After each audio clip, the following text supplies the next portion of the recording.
BEd second year unit course 8 unit 1 का question important question है। ज्ञान की रचना से आप क्या अभिप्राय है? ज्ञान की रचना में शामिल विभिन्न तथ्यों का कुछ उदाहरण के साथ व्याख्या करें। नॉलेज एंड करिकुलम जो पेपर 8 है उसका यूनिट 1 का फर्स्ट क्वेश्चन। प्रस्तावना। मानव जीवन में ज्ञान का बहुत अधिक महत्व होता है। मानव जीवन के लिए ज्ञान रीढ़ की हड्डी की तरह कार्य करता है, इसलिए ज्ञान को मनुष्य की तीसरी आंख कहा जाता है। भारतीय आध्यात्मिक दर्शनों के अनुसार से ज्ञान वह है जो मनुष्य को उन्नत करता है तथा उसके लिए मुक्ति का मार्ग प्रशस्त करता है। ज्ञान अज्ञानता, डर और अंधविश्वासों को दूर करता है। ज्ञान चरित्र का निर्माण करता है तथा उनसे हमें अनुशासित ज्ञान ही हमें क्या करता है? अनुशासित करता है। यदि किसी व्यक्ति का प्रॉपर ज्ञान है तो क्या कब क्या करना नहीं करना, डिसिप्लिन बनाना, क्लास में बैठ उठ के आपको डिसिप्लिन होना चाहिए। मतलब ज्ञान नॉलेज ही आपको क्या करेगा, कब किस जगह पे किस तरह का बिहेवियर आपको होना चाहिए। ज्ञान ही रचना का निर्णय, हस्तांतरण एवं सीखना प्रक्रिया के ही अंग है। ज्ञान की रचना ज्ञान ग्रहण करने से पूर्णतः भिन्न होता है। ज्ञान निर्माण के अंतर्गत छात्र प्राप्त ज्ञान को अपने अनुभव द्वारा परिवर्तन करते हुए अपने सर्वांगीण विकास के लिए उसका प्रयोग करता है। छात्र इसके अलावा ज्ञान के रचना के अंतर्गत ज्ञान में कुछ नई चीजें को वाद विवाद, खेल कूद स्वतंत्र रूप से सीखने में संबंध स्थापित करता है। ज्ञान की निर्माण की परिभाषाएं। विभिन्न विद्वान एवं शिक्षा शास्त्री ने अपने तर्क एवं चिंतन के आधार पर ज्ञान की रचना को निम्नलिखित परिभाषित किए हैं। शर्मा एवं बरोलिया के अनुसार से ज्ञान के निर्माण का तात्पर्य सूचनाओं का प्रबंधन, संगठन एवं पुनः प्राप्ति की प्रक्रिया से है, जिसमें विज्ञान, तकनीकी, दर्शन एवं सामाजिक व्यवसायों से संबंधित तथ्यों को सरलीकृत रूप से प्रस्तुत किया जाता है। दुबे के अनुसार से ज्ञान का निर्माण का आज से सूचनाओं का संगठनात्मक एवं उपयोगी रूप से है, जिसके माध्यम से छात्र को सर्वांगीण विकास हेतु ज्ञानात्मक सामग्री की उपलब्धता से होती है। एवं एवं कौचन के अनुसार से ज्ञान का निर्माण अधिगम का एक दृष्टिकोण है, जो अधिगमकर्ता को अपने अनुभव का प्रयोग कर सक्रिय रूप से समझ के निर्माण से है, न कि पहले से संगठित ज्ञान की समझ से। उपरोक्त परिभाषाओं से स्पष्ट होता है कि ज्ञान का निर्माण सूचनाओं का प्रबंधन एवं संगठन है, जो ज्ञात होने के बाद संचित रहता है, वास्तविक अनुभव द्वारा प्राप्त होता है और अनुभवों के भंडार में वृद्धि होता है। पहले से अगर कुछ चीज़ सीखे हुए हैं, फिर से कहीं हम कुछ सीखते तो क्या होता है? नॉलेज मेरा क्या होता है? इम्प्रूवमेंट होता है। मतलब गेन करते हुए हम लोग क्या करते हैं? जिस तरह पहले पिछले क्वेश्चन में बताए थे कि जैसे पैसा, ज्ञान क्या होता है? पैसे की तरह। जिस व्यक्ति को जितना है पैसा होता है वो कभी चाहता है कि नहीं है और पैसा है। ज्ञान भी उसी तरह होता है। जो लोग सीखते हैं, जिनको नॉलेज एक्वायर होता है, फिर चाहते हैं कि और आवे। सेम चीज़ यहाँ पे भी दिया हुआ। ज्ञान की रचना में शामिल विभिन्न तत्व। ज्ञान की रचना में निर्माणकर्ता निम्नलिखित तथ्यों को सम्मिलित कर सकता है। अवधारणाओं का अपना अर्थ। अवधारणात्मक कार्य अर्थ का तार्किक एवं संज्ञानात्मक अर्थ भी कहते हैं।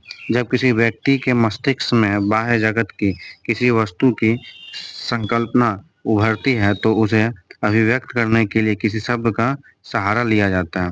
जैसे जब हम मिठाई शब्द का प्रयोग करते हैं तो हमारे मस्तिष्क में विभिन्न आकार प्रकार के रंगों की मिठाई का अर्थ सम्मिलित हो जाता है। मतलब किसी चीज़ के बारे में सोचते हैं, इमेज बनता है कि नहीं बनता है? काल्पनिक चीज़ जो होती है इसको बोल, वो इमेज बनता है। इससे पहले हम देख चुके हैं उस चीज़ को, इसलिए उसके बारे में इमेज बनता है। ज्ञान की रचना में अवधारणाओं का अपना अर्थ का होना अति आवश्यक है। इससे ही कई ज्ञान की सरल कर सकते हैं। विचारों में वस्तुनिष्ठा। ज्ञान की रचना के लिए अपने विचारों में वस्तुनिष्ठा जरूरी होता है। वस्तुनिष्ठा आपके स्वयं के विचार, आशा, आकांक्षा, भावनाओं और पूर्वाग्रह से प्रभावित न होकर किसी भी तथ्य या घटना को उसके वास्तविक रूप से ही विश्लेषण करना वस्तुनिष्ठा कहलाती है। अतः ज्ञान की रचना करते समय आपके विचारों में वस्तुनिष्ठा का गुण जरूरी होना चाहिए। ज़रूर होना चाहिए। अधिगम परिणामों में विभिन्नता। ज्ञान के रचना के लिए ज़रूरी है कि आपसे अधिगम परिणामों में विभिन्न होनी चाहिए, क्योंकि अधिगम परिणामों में विभिन्नता नहीं होगी तो आप अच्छा से कार्य का रचना नहीं कर पाइएगा। जैसे आप कोई चीज़ सीख रहे हैं, फिर आप उसी चीज़ को दोबारा सीखेंगे तो पहले से ज़्यादा सीखे होंगे, क्योंकि बालक एक बार पढ़कर अगर मैट्रिक की एग्ज़ाम देता है तो उसका मार्क्स मान लीजिए 350 नंबर 350 आता है। वो दोबारा बार पढ़कर एग्ज़ाम देगा तो वो 400 मार्क्स आता है। अब यह अच्छा से ज्ञान की रचना क्रिया की, मतलब फर्स्ट टाइम पढ़ा तो इतना मार्क्स है, फिर सेकंड टाइम पढ़ेगा तो उससे ज़्यादा वो नॉलेज क्या करेगा, गेन करेगा। तो क्या करे, उसके मार्क्स में क्या होगा, ऊपर की ओर बढ़ेगा, इंक्रीज करेगा। सृजनात्मक परिणाम। ज्ञान की रचना के लिए सृजनात्मक परिणाम का महत्वपूर्ण योगदान है।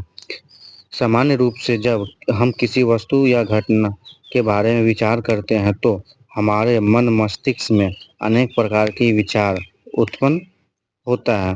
उत्पन्न विचारों को जब हम व्यवहारिक रूप से प्रदान करते हैं, उसके पक्ष एवं विपक्ष, लाभ एवं हानि हमारे समझ आती है। यही सृजनात्मक परिणाम है। जैसे जेम्स वाट ने रसोई घर में अपने रसोई घर से आने वाली एक आवाज़ को सुना और जाकर देखा तो चावल की केतली का ढक्कन बार-बार ऊपर उठ रहा था और गिर रहा था। एक सामान्य व्यक्ति के लिए सामान्य घटनाएं थी, परंतु जेम्स वाट सृजनात्मक बालक था जो उसका देखकर दैनिक जीवन में करने पर विचार किया और आगे चलकर भाव का इंजन का निर्माण किया। अतः यह हम कह सकते हैं कि ज्ञान के रचना से सृजनात्मक परिणाम का महत्वपूर्ण योगदान होता है। 5 नंबर, विचारों में लुचिलता एवं स्वतंत्रता। विचारों में लुचिलता एवं स्वतंत्रता होगा तभी आप अच्छा से ज्ञान का रचना कर सकते हैं। विचार से लुचिलता का अर्थ हुआ कि आप हमेशा नए दृष्टिकोण से कोई चीज को प्रस्तुत करें और विचार में लुचिलता होने से परिस्थितियों में बदलाव कर उसमें आने अपने विचारों में परिवर्तन करने की क्षमता भी होनी चाहिए। अतः ज्ञान के रचना में लुचिलता का होना बहुत जरूरी है। 6 नंबर है सामान्यतः गतिविधियां आधारित शिक्षण। ज्ञान के रचना करने के लिए आपको सामान्यतः गतिविधियां आधारित शिक्षण करना होगा, तब आप अच्छे से ज्ञान की रचना करवा सकते हैं। जैसे कोई शिक्षक कक्षा में गतिविधियां आधारित शिक्षण करवाते हैं तो छात्र अच्छा से ज्ञान की रचना कर सकते हैं। अगर कोई टीचर उसको प्रैक्टिकली अगर थ्योरेटिकल कराकर फिर उसको प्रैक्टिकली क्या करता है, समझाता है, बताता है, तो अच्छी तरह से बच्चे क्या करते हैं, समझ जाते हैं। और उसी तरह आगे बोल के चले जाएँ तो क्या कुछ बच्चे समझ पाएँगे, कुछ बच्चे नहीं समझ पाते हैं। यही बोलना चाह रहा है कि अगर शिक्षा किसी को दिया है तो प्रैक्टिकली डेली लाइफ में क्या उसका यूज़ हो। निष्कर्ष हुआ उपरोक्त विवरण से यह स्पष्ट होता है कि वर्तमान समय में बाल केंद्रित शिक्षा प्रणाली में ज्ञान का रचना करने का गुण प्रत्येक छात्र में होना चाहिए, जिससे उसका सर्वांगीण विकास हो सके। क्वेश्चन आपका कंप्लीट हो गया।